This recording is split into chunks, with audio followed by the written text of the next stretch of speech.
Well, the first thing to say is just how lovely it is to be here this morning. I've wanted to come to ECF for absolutely ages, and as my badge sort of shamefully reveals, this is actually my first time here, so it's really lovely to be here and to have a chance to meet so many people. I've already met lots of people doing really interesting stuff, and I hope that will continue over the rest of the day if the government doesn't try and privatise the NHS, which may mean that I just disappear shortly, so I'm rather hoping that doesn't happen. In terms of what I want to talk about for the next 20 minutes or so, I thought I'd start off just giving a very potted history, which Dwayne has already given a little bit of kind of why I'm here and where my experience is drawn from. I then wanted to talk a little bit about the way in which fundraising and campaigning can be integrated and how we might kind of approach thinking about that. I then want to spend a bit of time kind of looking at what's actually has changed around fundraising and campaigning. I think there's a lot of chat about it being sort of completely transformed, and I think some of that is rather overstated, but I do think there are some important shifts which is worth kind of taking a bit of a look at. And then finally I want to just talk about some of the things that we've found and I've found work in different contexts, specifically around integrating fundraising and campaigning.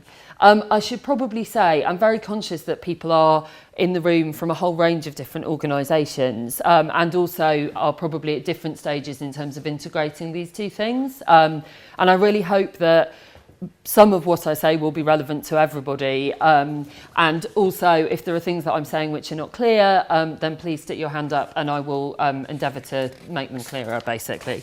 So very quickly, why I'm here. Basically, this is some of the organisations that I've worked for / volunteered for, and for all of these organisations, I've been involved in aspects of fundraising or thinking about how we might move into fundraising. I was at Avaz briefly for the first 6 months, so that was before fundraising had really kind of become a major part of what was going on, but it was definitely part of what was being talked about.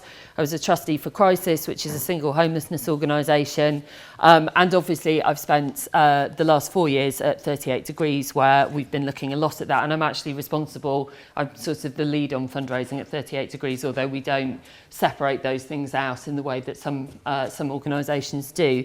If you're wondering who the small children in green are, I realised that wasn't a very helpful picture actually once I put it in there. I'm also the governor of a primary school, and actually we're looking at doing some sort of very different sorts of fundraising around a small bit of horribly toxic land that we're hoping to convert into a playground. So I have kind of had my head in all sorts of different bits of fundraising over the last few years.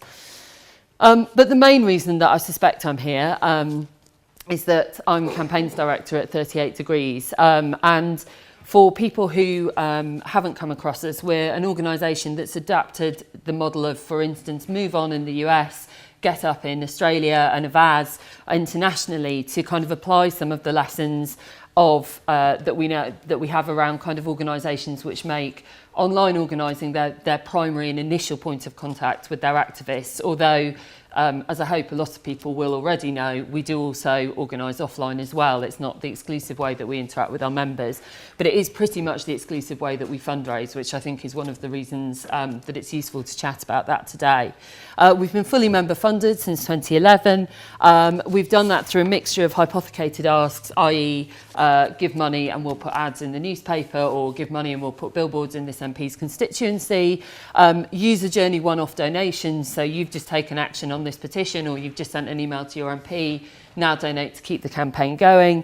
And since December 2011, we've also had a kind of regular giving programme, and at the moment we've got just under 5,000 regular givers who give about 25% of the running costs of the organisation each year, which is a significant and important shift for us. But I wanted to emphasise that I think sometimes it seems like organisations that follow the model of Move On, of Avaz, 38 Degrees, are exploring new ways of fundraising that are hard to replicate in other contexts. And of course, to some extent that's true. But I think actually quite a lot of what we do reapplies some long-standing insights about what drives people to give, and particularly what drives them to give around issues that they care about. And it has parallels in organisations much, much older than both 38 Degrees and our sister organisations, but also a lot of the other organisations that might be in this room today. So I wanted to think about a kind of two of the ways in which giving giving and campaigning are kind of natural bedfellows, I suppose. The first is that I think the idea of giving as being an aspect of belonging to a cause or a movement or a set of beliefs as a way of expressing solidarity actually isn't anything very new. I've put up there some examples of institutions that I think do that: political parties, unions, Amnesty, obviously, which has a membership model, and also religious institutions. There's a synagogue and a church up there, but obviously it's far from unique to Judeo-Christian tradition. It's something which religious communities have always done. And I also think that obviously the process of giving alongside other forms of activism is again not a new thing. And actually, when you go to a meeting of a local group, you often find that people are, putting a couple of quid in the pot to kind of cover the costs of a room hire, etc., etc. And activism and donating are not seen as kind of fundamentally in tension with each other, but rather as just two behaviours that are associated with the same core set of beliefs or the same core aspirations for how we want society to be. I think a second thing that sometimes crops up is that giving time is seen as kind of in opposition to giving money. Now, I certainly think in some ways that can be true. So certainly there are causes that I wish I could give more time to, and I don't give time to them because I don't have time to give to them, so I give money instead. So for me, that's domestic violence. That's an issue that I care very much about. I don't have time to volunteer in the way that I would like, so I give money to an organisation that does, because that sort of is a trade-off for me. But actually, and that kind of belief, that understanding, gives rise to kind of segregated lists within organisations. So kind of activists are over here, and donors are over here, and never the twain shall meet, because they might stop giving money if they start giving time, and that wouldn't be good. But actually, one of the phrases that we had heard was the Magnificent Seven. I can't remember who came up with this. I would be giving them credit at this moment if I could. But they found that actually people who'd taken up to 7 actions with the organisation were far, far more likely to give. So essentially, other forms of engagement, attending events, signing petitions, emailing your MP, whatever, were actually really excellent predictors of subsequent giving behaviour. So actually they were not in tension with each other, they were actually mutually supportive. In fact, some of the research that we've done at 38 Degrees indicates that it might be kind of closer to 5 actions, to be perfectly honest, but obviously that's not a film, so no one's going to remember that. I wanted to kind of just move on and talk a little bit about sort of 4 key changes. I suspect they won't be news to a lot of people in the room, but I do think it's interesting thinking about the way in which that's kind of impacting on the whole of our sector, really. So first of all, obviously there are a wealth of opportunities around crowdfunding models, and particularly as those are applied to hypothecated asks to specific things. So I've got 3 examples up here which I think are interesting, although I haven't been directly involved with any of them. So Kickstarter, the arts funding kind of crowdfunding model, had 3 films nominated at the Oscars this year, and one of them won. Short documentary actually won. Over here in the corner, it's quite old now, but was an Amnesty hypothecated ask around an ad to go into the papers.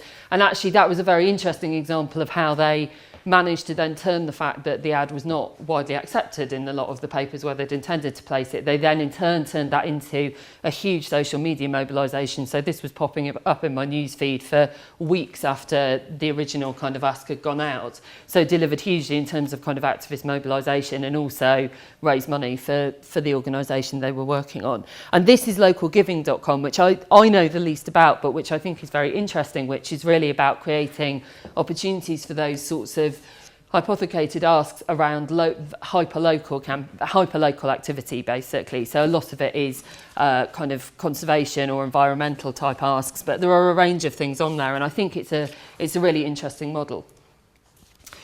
I think also what's changing is, as with all other forms of activism, online makes it far more possible to be very, very responsive in the way that we ask for money. So at the top of that, these were our NHS billboard ads. We raised more than £250,000 over the space of about a week, and a week later the billboard ads were up. We were responding to a rapidly changing set of circumstances, a kind of quite a confusing process of the bill moving through the houses of Houses of Parliament, and we were able to kind of mobilise and get people both giving money and seeing the impact of their money over a very short time scale. Down here, this was a get-up action, which I absolutely love. I think it's my favourite ask of its ilk. That's Tony Abbott, nasty right-wing Aussie politician, very anti-immigration. Next to him is a guy who was seeking kind of leave to remain safely in Australia, who's a refugee, and Get Up members found out that Tony Abbott was offering a surfing lesson with himself as a fundraising sort of bid for his own political campaign. Get Up members fundraised to pay for that lesson, to buy it, and then they fielded this guy to have the lesson with Tony Abbott so that he could maybe have a little bit of a chat with him about Tony Abbott's views on immigration while he was there. And again, that's the kind of thing you can only do when you can move really, really quickly, I think. I think it's a really significant kind of new opportunity that we've got as activists. I'm not going to go on about this because I think we've already heard it from the expert, but I do think that the potential for personalisation is significant, not only in contexts like Obama 12, where I think we saw it very persuasively used. There's this kind of important distinction between it being not just what people claim to be interested in or manifest as kind of being interested in, but actually using previous behaviour as a predictor for future behaviour, which is actually, you know, we know a much sounder basis on which to form plans and on which to kind of relate to people. It's not so much what people necessarily will say that they will do, but it's actually what they've done in the past, which is a good indicator. So down here, this is our direct debit, our regular giving page. We found that one thing we experimented with doing was directing people who'd given previously to a regular giving page, and from the email, so it wasn't visible, as it were, within the user journey, directing people who'd given previously to a regular giving page and directing people who hadn't given previously to a one-off ask page. And actually that meant that people were kind of getting a more appropriate level of engagement, depending. We don't do that all the time, but it is something that we found was quite effective in terms of encouraging people to become direct debit givers. So the final thing that's changing, again, we've heard a lot, is kind of mobile giving, another sort of fast giving innovation. I think we know that people's tolerance for kind of high friction interactions just gets lower and lower and lower. That's never more true than when people are giving money or paying for things. So things like Quick Donate, that's already been highlighted as being hugely powerful in the Obama 12 campaign. That is definitely becoming available here in the UK, although there are I think there might be some slightly different operating restrictions on us, but that technology is definitely kicking around. Up here is Givey, which is a kind of startup as far as I know. I know a friend of mine is involved with it, but I think they're still at a very early stage of development. But again, they're kind of looking at very low friction ways of using Twitter and SMS giving to kind of bring people in. And down here is Amado, which again is kind of giving via phone and kind of trying to lower the barriers to people being able to give. Okay, so in terms of thinking about what works, we did a session recently in 38 Degrees where we were talking about, we were kind of doing a bit of training and also a bit of just thinking about how we might fundraise over the next 12 months. And we started off actually by just thinking about when each of us last gave money, what the last thing was that we'd actually fundraised for outside of the jobs that we were doing, and what the reasons were that underpinned that. And they ranged from all sorts of things like, I was holding change because I just bought a newspaper and my newsagent, and somebody asked me when I came out of the door and I just had the money in my hand and it was really easy, to reasons more like the one I gave around my own giving to domestic violence organisation.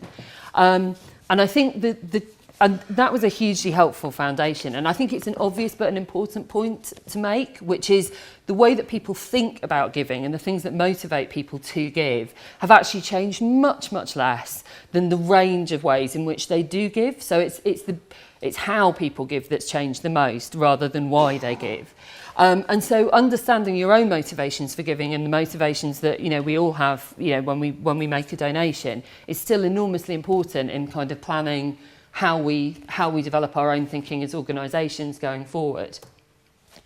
So I wanted to kind of highlight some of the things that we found to be useful or important in thinking about asking 38 Degrees activists and other supporters in other organisations that I've been in to give. So first of all, I think asking well, and what are some of the things that constitute asking well? Well, I'm sure I don't need to tell many people in this room that kind of one ask per communication is something that repeatedly comes up as just being tremendously important. I think sometimes people's level of discomfort is higher with that around fundraising, so it's uncomfortable to say, please give us some money, and not say, oh, but if you can't, it's okay, do this instead. But as with all other kind of asks around activism, asking people to do one thing is the thing that will increase the number of people that do anything in response to your email. Be transparent, so that's about making sure you've got a clear donations policy and that's linked from everywhere that it could conceivably need to be linked to, putting accounts up on the website, pay ratios, those kind of things, all of those build trust. Be specific, again, I'm sure I don't need to explain that to people. Be specific about why you need it, even if it's not a hypothecated ask. Draw out some of the specifics that you would spend the money on and ask people around that. I highlighted this example. This was a infographic just in terms of a much more easy to engage with way. This is an organisation in Santa Barbara that works with kids who have been abused or at risk of abuse. But it's a very engageable way of kind of sharing information about what they do with the money and the impact that the money has. And I think that, you know, for me, I found that quite a useful thing to think about how we might apply that. Find the right person to make the ask. So that means that, you know, it not always going from the same person. And where you can, we've certainly found having somebody who may directly benefit or indirectly benefit from the donation can sometimes be a powerful way of communicating that. And again, it comes back to this personalisation point, which is ask the right people, ask people who've done it before, and, you know, also use that. The best people to kind of make the case for giving to your organisation are often going to be people who already do give. So when we did our regular giving ask this year at Christmas, we asked people who already gave to share their reasons for giving, and then included that in the email that we sent out more widely to the rest of our activists. And I think that's that sort of thing of allowing people to communicate as peers rather than it being purely an ask coming from a kind of central place and going out can be a really powerful way of making the case for giving. Secondly, keep asking, integrating fundraising asks with the campaigning journey, but also when people click through and land on the page, kind of giving people options that make it okay if the answer is no. If they haven't got enough money at that point, we have small links that allow people to share on Facebook, small links that allow people to share on Twitter. So donate is still the clear emphasis of the page, but there are some ways out of that page as well if somebody really can't give. We found that shares suffer slightly as a result of sharing, you know, because a lot of the traditional thing has always been kind of sign, share, donate, or at least that is one of the models that gets used. We found that although sharing does drop off slightly as a result of sharing the real estate with donate, actually it doesn't suffer enough to make it not worth having the donate ask there as the second thing that people land on.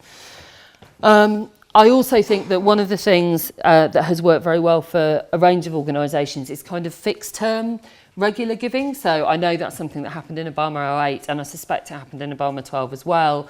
But for example, Get Up, who's our sister organisation in Australia, did it when a particularly critical piece of climate legislation was passing, to say, please give a regular donation until this thing has happened. And actually very often those people can then be encouraged to become long-term regular givers. So I think that was really significant. And another thing that I've heard of organisations doing is when people are about to cycle off that regular giving, that fixed term regular giving, actually going back to sort of quite old school methods of reaching out to people. So doing phoning or arranging for people to meet in person can actually be, those things can still have real purchase in terms of encouraging people to stay involved with an organisation. Making it easy. This is Greenpeace's donate page and Avaz's donate page. We've already heard about kind of the relative merits of sequential versus sort of single page asks. That's something we're actually testing, looking at how we might test it at the moment. I suspect we're going to find that sequential may do better, although at the moment it's not what we've got. But also for us, and again, I think there might be particular sensitivities around this in the UK, but having very established providers, so PayPal or, you know, recognised, you know, smart debit, all of these kinds of things, which are recognised providers because people have a high degree of anxiety about these sorts of transactions online, where potentially they have lower levels of anxiety when it's in person. Why you would worry less about just giving a random charity, one of those guys on the street, why you would worry less about giving them your bank details and putting it onto a website is a complete mystery to me. I will never understand that, but it seems time and again the evidence bears out the fact that people worry less about that. So finally, test everything and keep testing. We've already heard about how important that is. Various different things that we found have an impact. Amounts, different amounts on the actual landing page. Text density, we find time and time again that the less text there is on the page, you know, as long as there's enough there for people to understand why they're there, the better the conversion rate in terms of donations. Proximity of alternative actions, so not having, you can see at the top page, that was a donate page, and we'd actually removed the navigation bar, which is normally at the top of our pages, which gives people the opportunity to go back home or to go to campaigns, because we found that significantly increased the number of donations that we were getting on that page.